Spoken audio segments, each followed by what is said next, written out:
لیں. سر میں آپ کو تھوڑی سی تاریخ دکھانا چاہتا ہوں جمعیت علماء اسلام فضل الرحمان گروپ کی جو تھوڑی سی تاریخ ہم 90 سے شروع کریں گے. انہوں نے کہا تھا اس جماعت نے اس گروپ نے کہ عورت کی حکمرانی حرام ہے, اور یہ محترمہ بے نظیر بھٹو صاحبہ کے بارے میں فرمایا تھا انہوں نے, مولانا صاحب نے.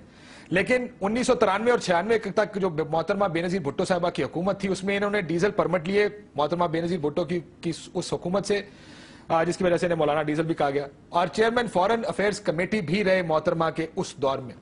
2002 میں جب متحدہ مجلس عمل بنی تو LFO پر جب 7ویں ترمیم آئی تھی اس پر مشرف صاحب کی حمایت کی. اس کے نتیجے میں بلوچستان میں مسلم لیگ کاف کی حکومت میں کے ساتھ حکومت میں رہے. خیبر پختونخوا جو اس وقت صوبہ سرحد تھا اس میں ان کی حکومت 5 سال پورے کیے, اور قائد حزب اختلاف قوانین اور پریکٹسز سے ہٹ کے مولانا فضل الرحمان 5 سال قائد حزب اختلاف رہے قومی اسمبلی میں.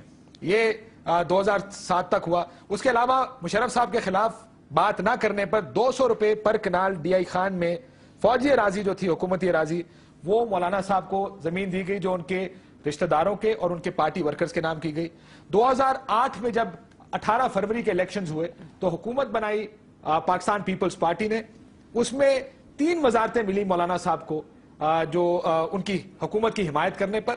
اس کے علاوہ کشمیر کمیٹی کے چیئرمین مولانا فضل الرحمان صاحب خود ہیں, وہ بھی ایک وفاقی وزیر کے برابر عہدہ ہے مولانا صاحب کا. 2010 میں اب جبکہ RGST کا معاملہ اٹھا اور مولانا صاحب نے شروع میں اس کی مخالفت کی تو چیئرمین اسلامی نظریاتی کونسل مولانا محمد خان شیرانی صاحب کا نوٹیفیکیشن جاری کر دیا گیا.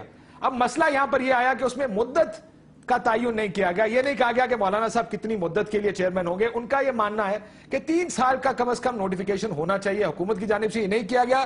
اس وجہ سے یہ مخالفت ہمارا خیال ہے کہ سامنے آئی ہے.